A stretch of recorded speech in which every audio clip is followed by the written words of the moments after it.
굳어지는 것 중에 사람에게 있어서 굳어져서 좋을 건 아무것도 없는 것 같습니다. 그 건설 현장이야 뭐 빨리빨리 굳어야 뭘 딱딱하게 해서 뭐 공사를 하는데 사람에게 굳어지는 거는 좋은 게 아닌 것 같습니다.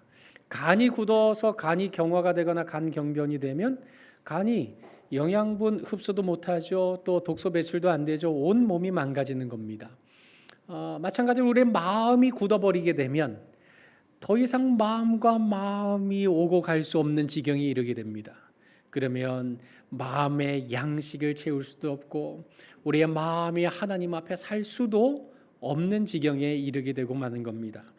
오늘 우리 윤선 집사님이 우물가의 여인, 수가성의 여인 찬양했는데 하늘 양식 내게 채워주소서, 넘치도록 채워주소서라고 간구했던 것은 그 마음, 굳어진 마음, 딱딱한 마음이 다 녹아내리고 굳어진 마음, 완고한 마음을 다 비웠기 때문에 할 수 있는 간구였던 겁니다.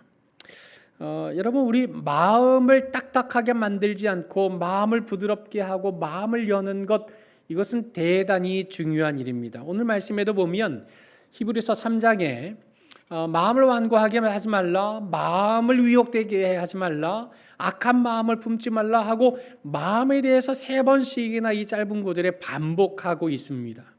우리가 지혜의 왕이라고 하는 대명사 솔로몬도 이렇게 말하지 않았습니까? 한번 같이 읽어보실까요? 시작. 모든 지킬 만한 것 중에 더욱 내 마음을 지키라. 생명의 근원이 이에서 남이니라. 뭘 지키라는 겁니까? 마음이요, 마음. 왜 마음을 지켜야만 하는 겁니까? 마음을 잘 지킬 때 생명의 근원이 나오기 때문이라는 겁니다. 우리가 간 하나만 경화가 되어 버리면 온 몸이 망가지게 되는 겁니다. 하물며 마음이 딱딱하게 굳어버리게 되고 마음이 망가져 버리게 되면 어떻게 되겠습니까? 온 인생이 복잡해지고 꼬이고 뭐 풀리는 게 없고 마음 한 가지 이것이 온전하지 못하면 온 인생이 그렇게 그 꽈배기처럼 다 꼬여버리게 되고 마는 겁니다. 그래서 오늘 본문에서도 이 마음을 지켜야 된다. 특별히 이 마음을 완고하게 해서는 안 된다라고 말씀하고 있습니다. 그러면 어느 때에 완고해지지 말아야 되는 겁니까? 오늘 말씀해 보니까 7절에 오늘 너희가 누구의 음성을 듣거든 이라고 말합니까? 그의 음성. 여기서 말하는 그는 도대체 누구일까요? 일단 히브리서 기자는 시편 95편의 7절 이하에 있는 그 말씀을 지금 인용하고 있는 겁니다. 그 시편 구약에 있는 말씀을 인용하면서 오늘 그의 음성, 구약에 얘기되었던 그 말씀을 오늘의 현장에 가지고 와서 히브리서를 수신하는 자들에게 이것이 바로 그의 음성이다라고 전하고 있지 않습니까? 그의 음성이 누구의 음성인가? 이 너희가 오늘 그의 음성을 듣거든. 그 앞부분에 있는 전제가 뭡니까? 성령이 이르신 바와 같이라고 말합니다. 다시 말해서 하나님의 말씀이 선포될 때 그 하나님의 말씀을 하나님의 말씀으로 들어야 할 것을 말씀하고 있는 겁니다. 하나님의 말씀이 선포될 때 그 음성을 하나님의 말씀과 하나님의 음성으로 들으라는 말입니다. 지금 제가 설교 하나님 말씀 전하고 있지 않습니까? 이 음성을 하나님의 말씀, 하나님의 음성으로 들으라는 말입니다. 제가 하나님인가요? 아닙니다. 저는 하나님 아닙니다. 그러나 적어도 제가 이 위에서 하나님의 말씀을 말할 때 저도 실수할 때 있고 잘못 말할 때가 있지만 적어도 하나님께서는 오늘 이 강단에 세운 하나님의 사람을 통해서 하나님의 말씀을 전달하도록 하고 계십니다. 그러니 제가 하나님은 아니지만 제가 하나님의 대변인으로서 하나님의 말씀을 전할 때 그 말씀을 목사니까 저렇게 말하는 거지 라고 완고한 마음으로 고집을 부리지 말고 하나님의 말씀 그 자체로 들어야 한다라는 사실에 대해서 지금 말씀하고 있는 것입니다. 사람의 말이 아니라 이것은 하나님의 말이다. 이 완고하게 하지 말라는 것은 딱딱하게 하지 말라, 굳어지지 말라, 한마디로 말해서 고집 부리지 말라는 겁니다. 왜 옹고집이라고도 말하지만 좀 속된 말로는 똥고집이라고도 말하잖아요. 도무지 말을 듣지를 않습니다. 끝까지 고집을 부립니다. 그게 결국 어찌 됩니까? 자기 손해만 보고 마는 거죠. 오늘 하나님의 말씀에 강단을 통해서 말씀이 선포되거나 또 주변을 통해서 하나님의 말씀이 전파될 때, 권고될 때, 권면할 때 그런 말씀을 결코 사람의 말로 스쳐 지나가게 내버려 두지 말고, 그런 말씀을 내 마음에서 밀어내지 말고, 이거는 뭐 교회니까 하는 말이지 라고 거부하지 말고, 반항하지 말고, 그의 음성 앞에서, 하나님의 음성 앞에서 마음을 완고하게 하지 말도록, 고집을 내려놓도록 하라 하는 그런 말씀을 전하고 있는 겁니다. 특별히 오늘 이 말씀, 그의 음성, 시편 95편 7절 이하에 있는 말씀은 바로 광야에서 이스라엘 백성들이 시험받았을 때를 염두에 둔 그런 시편입니다. 이 백성들이 광야에서 시험 들었던 때가 뭐 어디 한두 번입니까? 그런데 그 시험 들 때 특별히 그 물이 없어서 시험 들었을 때를 말하는 겁니다. 오늘 이어지는 9절 말씀 한번 같이 읽어보실까요? 자, 시작. 너희 열조가 나를 시험하여 증험하고 40년 동안 나의 행사를 보았느니라 하고 말씀하고 있습니다. 광야에서 물이 없었을 때 일어난 사건을 가리키는 이런 그 시편인데요. 그 물이 없어서 하나님을 시험하고 하나님을 증험, 이거 진짜 하나님 맞나 하고 그 증거를 한번 보여봐라, 뭐 이런 그 말도 안 될 행실을 했던 적이 두 번이 있습니다. 하나는 애굽에서 출애굽한 다음에요, 그 르비딤 사건이 있습니다. 거기에서 이 백성들이 물이 없다는 것 가지고 하나님 앞에 원망 불평하는 사건이 있었습니다. 그리고 가나안 입구 가데스바네아까지 갔다가 야, 거기 우리가 차지할 땅이 아니야. 거기는 아낙 자손들이 있고 우리는 메뚜기 같더라. 그 땅 먹기 좋고 살기 좋은 땅인 거는 같으나 우리가 들어갔다가는 우리 다 죽는다. 그래서 불순종하게 되는 바람에 광야 40년 방황을 하게 되죠. 그 끝에 모압 평지를 향해서 올라가고 있을 바로 그때 한 번 더 물이 없다고 또 불평하게 되죠. 그래서 지금 하나님의 말씀이 뭡니까? 40년 동안 너희가 나의 행사를 보았음에도 불구하고 너희는 어떻게 했는가? 나를 시험했고 나를 증험했다 라는 이런 말씀을 지금 인용하고 있는 겁니다. 여러분, 애굽에서 탈출한 이 이스라엘 백성들이 자기들 힘으로 탈출을 했죠? 아닙니다. 하나님이 10가지 재앙 주셔서 탈출을 하게 된 거잖아요. 홍해 앞에서 다 죽을 운명이었습니다. 그런데 그 홍해를 누가 가르셨습니까? 하나님이 가르셨습니다. 하나님 때문에 살았다는 사실입니다. 광야 40년 세월 보내는 동안에 광야에 시장이 없어요. 광야에 마트도 없어요. 거기서 뭘 먹고 살겠습니까? 하나님이 먹여주셔야 살 수 있는 것 아닙니까? 이런 사실들이 사실상 우리에게는 잘 와닿지 않는 머나먼 얘기처럼 들리는 까닭에 이런 사이트가 있습니다. 그 BibleTimelies.com이라고 하는 이런 그 사이트가 있는데요. 여기에 보니까 이 광야에서 통과한 이스라엘 백성들을 하나님이 어떻게 먹이셨는가, 이걸 아주 실제적으로 계산해 가지고 이렇게 나타냈더라고요. 그러니까 애굽에서 나온 백성들의 숫자가 남녀노소 이방민족 다 합해서 한 250만 명 정도가 됩니다. 가축은 셀 수 없이 심이 많았다. 그랬으니까 뭐 그냥 대략 어림짐작해서 최소로 잡으면 한 500만 마리가 됩니다. 그럼 여러분, 한 사람이 가축을 데리고 하루 3.6kg의 식량을 소비하는 것이 평균이라고 한다면, 그러면 250만 명입니다. 그럼 3.6kg 곱하기 250만 명을 하면 그 음식의 양이 9,100톤이나 됩니다.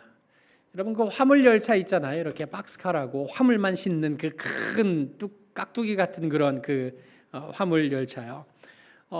그거 한 칸이 50톤 화물을 채울 수 있습니다. 그럼 50톤을 채울 수 있는 그 화물 열차가 182량이나 되어야 9,100톤을 실을 수 있습니다. 그럼 이 화물칸 하나 길이가 15.73m인가 그렇거든요.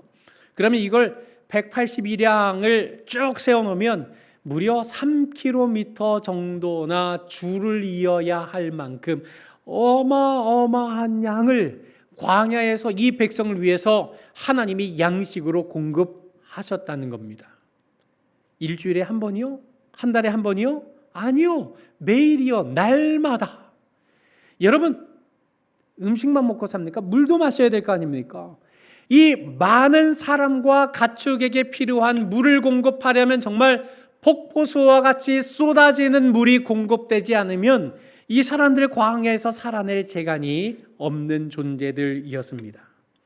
그런데 그 많은 것들을 누가 공급했습니까? 하나님이 공급했습니다. 언제요? 날마다요.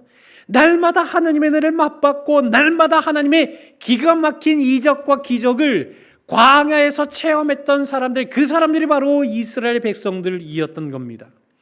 이런 엄청난 양의 기적적인 식량을 공급하셨으니 하나님께서 이 백성을 향해서 뭐라고 말하신 겁니까? 너희는 내가 애굽산에서 한 일을 보지 않았느냐?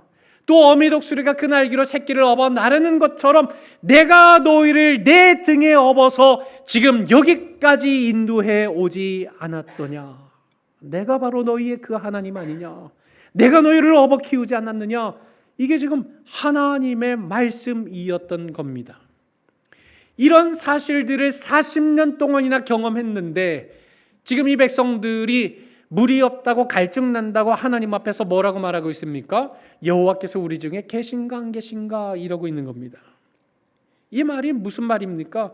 자식 키우겠다고 눈물 흘리고 땀 흘리고 사표 내 던질 거 참고 참아서 자식 다 장성하게 키워놨더니 자식이 조금 어려운 일 있을 때 엄마 도와주세요, 아버지 도와주세요 하고 손 벌렸는데 야 내가 널 도울 게 없다. 그랬더니 이 자식이 나한테 엄마가 있었던가? 나한테 아빠가 계셨던가? 내 힘들고 어려울 때 도움도 안 주시는데 나한테 아버지가 있었나 어머니가 있었나 이러고 앉아있다면 여러분 어떨 것 같습니까? 정말 기가 막힌 일이지 않습니까? 지금 이 백성이 날마다 살 수 있는 이유가 어디에 있었습니까? 하나님 은혜였습니다. 그런데 이 백성들이 갈증 좀 난다고 하나님이 물 제때 공급 안 해주신다고 하나님이 계신가? 안 계신가? 하나님이 계신데 어떻게 이런 일이 일어날 수 있나? 이런 말을 하고 앉았으니 하나님의 마음이 어떠하겠습니까? 하나님의 마음이 그러므로 내가 이 세대에게 어떻게 하셨다고 오늘 본문에 기록합니까? 노했다, 분노했다. 분노할 만하지 않습니까? 업어 키워왔는데 업어서 여기까지 키워왔는데 이 백성이 지금 조금 어려움 닥친다고 내가 있네 없네 이따위 소리하고 앉아있으니 하나님이 분이 나시죠. 그래서 너희는 내 안식에 들어오지 못하리라. 내 안식이라고 했습니다. 하나님이 안식의 주인이라는 말입니다. 내 것이라는 말입니다. 내가 허락하지 않으면 그 누구도 안식을 누릴 수 없다 라는 사실을 말씀하셨고 더불어서 내가 노하여 맹세까지 했다. 다시 말해서 돌이킬 길 없는 최종적인 결단을 내렸다라고 말씀하고 있는 겁니다. 여러분 지금 어쩌다가 이 하나님의 안식에 들어가지 못하게 되는 상황이 펼쳐지게 된 겁니까? 오늘 그의 음성을 듣고 있으면서도 마음을 완고하게 먹고 있기 때문이지 않습니까? 여러분 마음을 완고하게 하는 일은 그저 잠시 이 땅을 살아가는 동안에 힘들고 어렵게 사는 것으로 끝나는 것이 아니라 영원한 안식을 누리지 못하게 되는 자리에까지 이르게 되는 실로 중요한 엄청난 사건이 되고 만다는 사실을 우리는 기억해야 하는 것입니다. 그러니 우리가 언제든지 하나님의 말씀을 대할 때 그때의 하나님의 말씀 앞에서 그의 음성을 들을 때 저건 목사니까 하는 말이지 저거는 교회니까 하는 말이지 하고 마음에 고집스러운 그 마음을 내려놓고 정말로 그러한가 하나님의 말씀을 듣거든 그 말씀에 아무데로 나아갈 때 내 삶의 안식이 정말 찾아오는 것이 맞는가 그 말씀이 그러한가 라고 도전하고 맛보기 위해서 덤비는 이런 마음의 신앙에 태도가, 마음의 자세가 필요하다는 사실을 오늘 성경은 우리에게 말씀하고 있는 것입니다. 그런 까닭에 우리는 어떻게 해야 됩니까? 형제들아 너희는 어떻게 하라고요? 삼가. 이 말은 조심하라는 말이죠. 조심해야 됩니다. 뭘 조심할까요? 마음이 완고해지는 걸 조심해야 됩니다. 내 마음이 어느 순간 고집스러운 마음에 사로잡힌 것은 아닌가 조심해야 됩니다. 어느 순간 내 마음이 하나님이 있기는 어디 있어? 이런 마음에 사로잡히지 않도록 조심해야 한다는 겁니다. 그래서 이어지는 12절 말씀에 이렇게 말하고 있습니다. 한번 같이 읽어보겠습니다. 시작. 혹 너희 중에 누가 믿지 아니하는 악한 마음, 완고한 마음을 품고 살아계신 하나님에게서 떨어질까 조심할 것이요 라고 말씀합니다. 여기 말하는 너희는 누구를 말하겠습니까? 히브리서를 수신하는 사람들, 한마디로 그 당시 교인들을 말하는 거죠. 우리 가운데 혹시 악한 마음, 완고한 마음, 고집스러운 마음을 품는 까닭에 하나님에게서 떨어지는 사람이 혹시 없나 살펴보라는 말입니다. 할렐루야. 제가 왜 할렐루야 하는지 아세요? 예배는 참여이기 때문에 그렇습니다. 할렐루야. 우리 주위 한번 둘러보시죠. 혹 마음이 완고해서 하나님께서 떨어질 만한 조짐이 있는 사람이 있습니까? 그런 사람이 있다면 우리 어떻게 해야 할까요? 13절 말씀 한번 같이 읽어보겠습니다. 시작. 오직 오늘이라 일컫는 동안에 매일 피차 권면하여 너희 중에 누구든지 어떻게 되지 않도록 해야 된다고요? 완고하게 되지 않도록 해야 됩니다.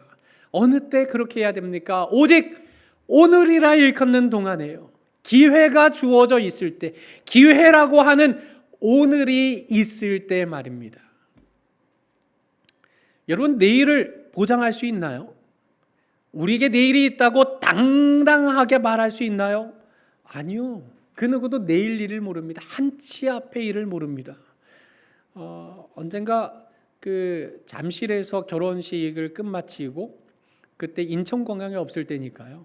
그 김포공항에 신혼여행을 떠나기 위해서 공항으로 향하던 올림픽대로를 달리던 신혼부부가 교통사고가 났죠.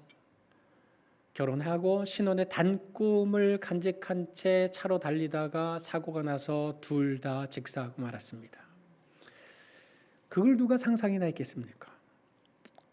우리 조석원 성도님 아주 건강하게 찾아오셨지만 쓰러져서 죽음의 문턱까지 다녀올 줄 그 누가 짐작이나 했겠습니까? 여러분, 오늘이라는 시간은 항상 있는 시간이 아닙니다.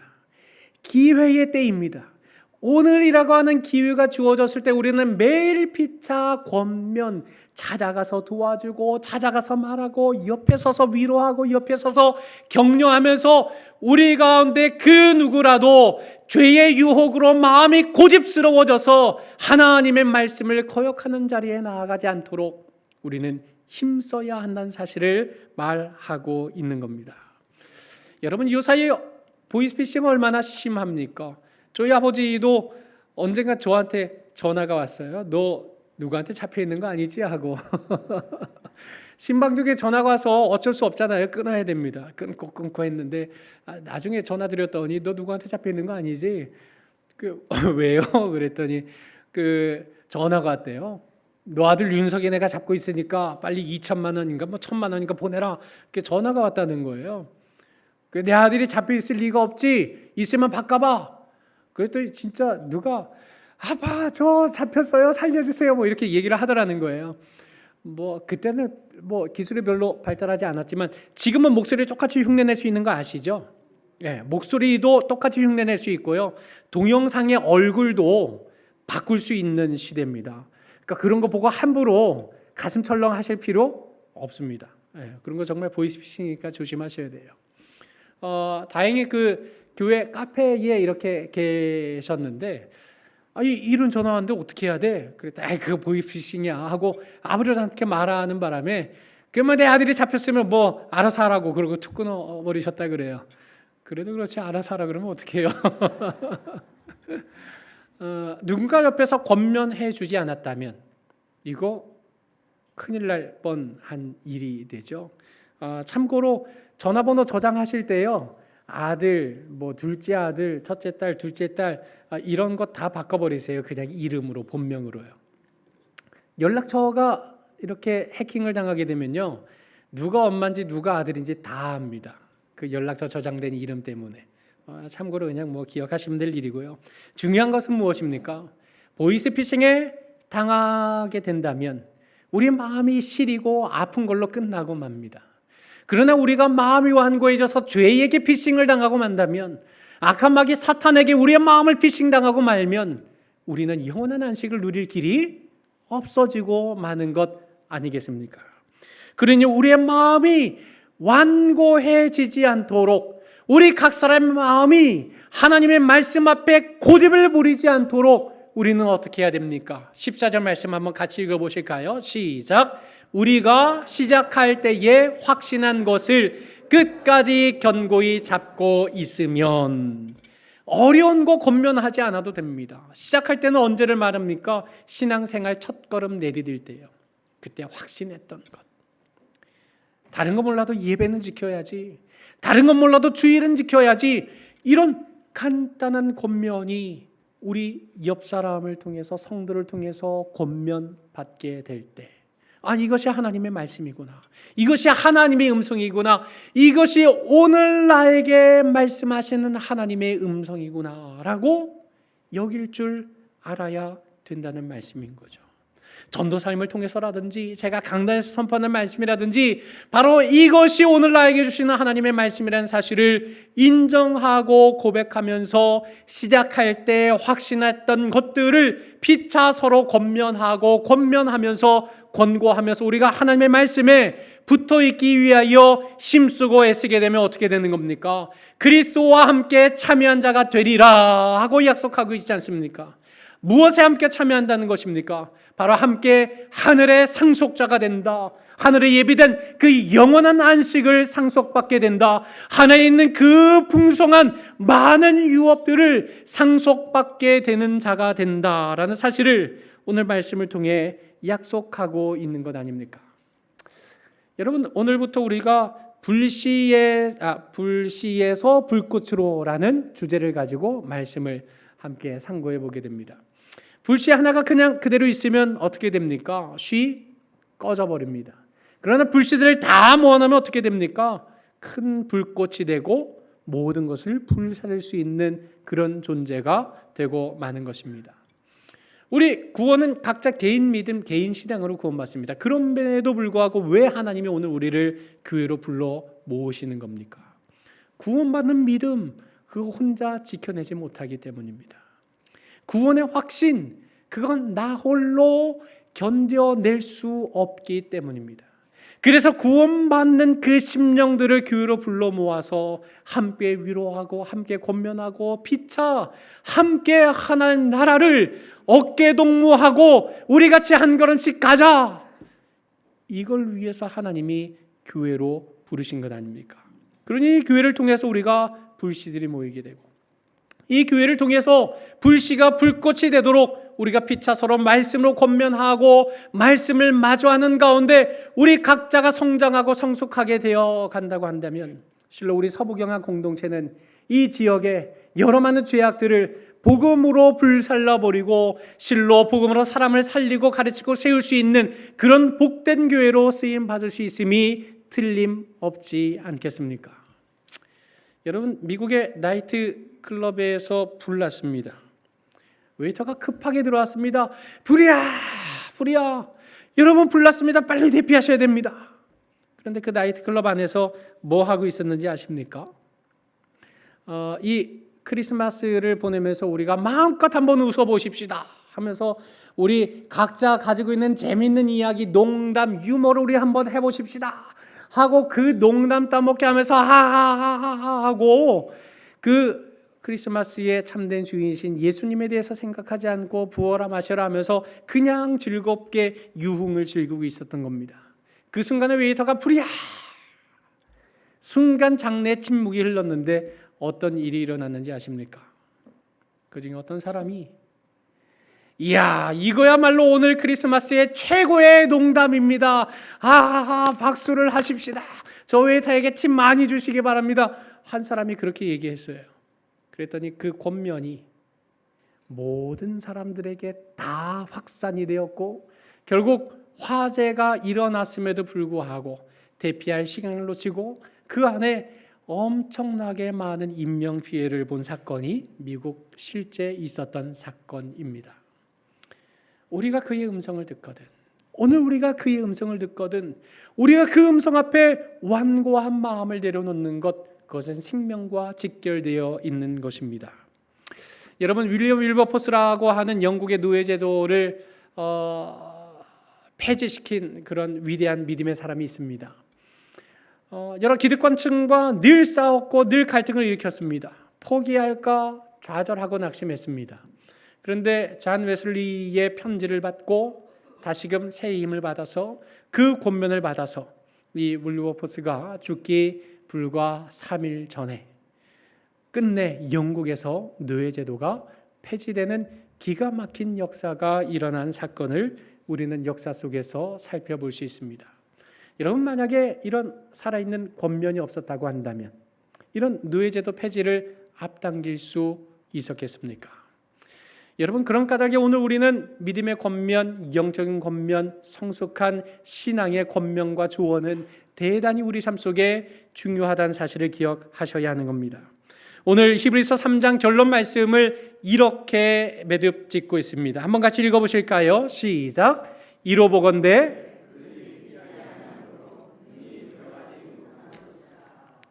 그들이 들어가지 못한 이유가 무엇입니까?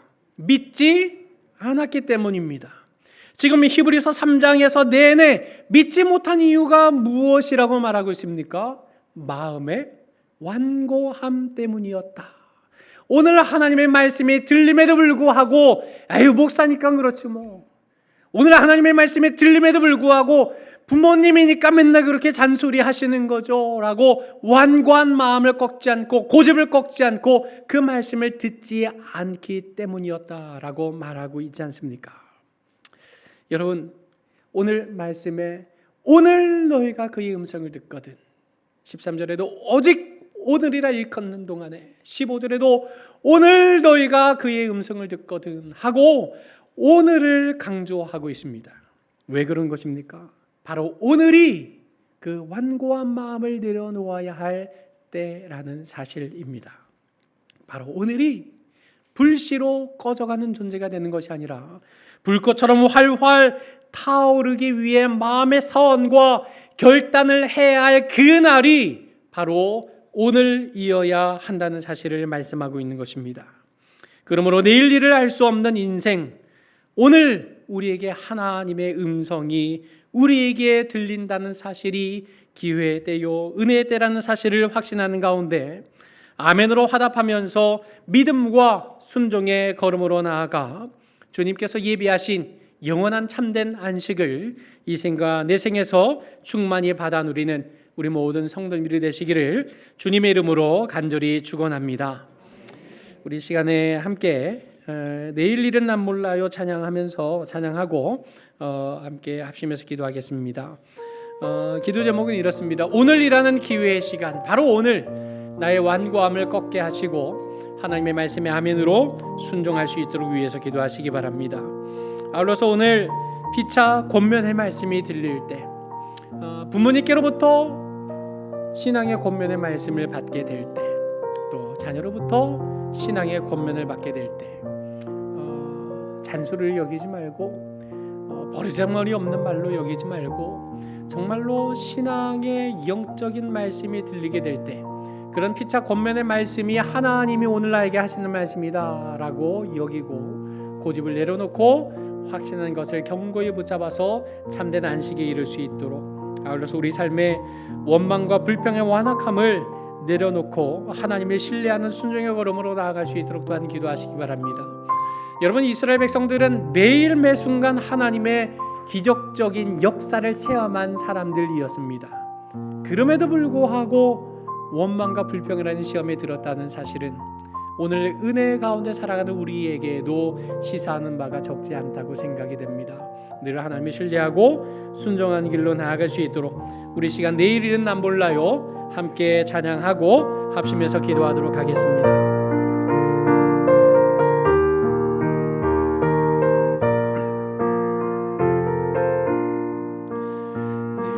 내일일은 난 몰라요 하루하루 살아요 불행이나 여행함도 내 뜻대로 못해요 험한 길 가고 가도 끝은 없고 고네요 주님 예수 팔 내미사 내 손 잡아주세요.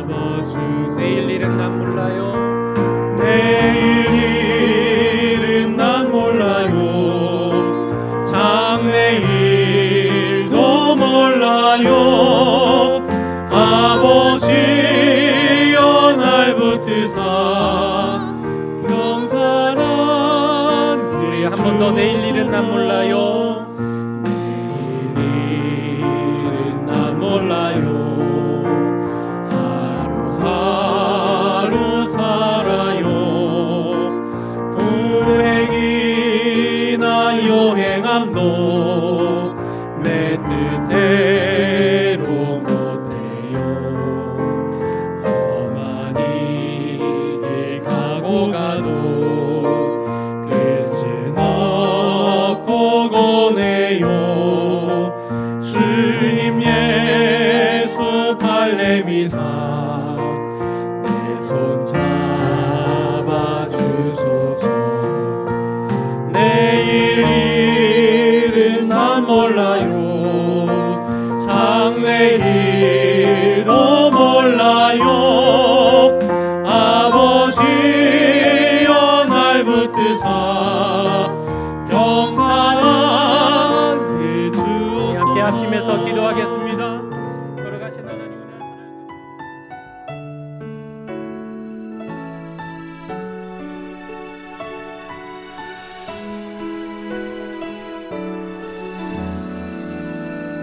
내일 일은 난 몰라요 하루하루 살아요 불행이나 여행함도 내 뜻대로 못해요 험한 이 길 가고 가도 끝은 없고 고네요 주님 예수 팔 내미사 내 손 잡아주소서 내일 일은 난 몰라요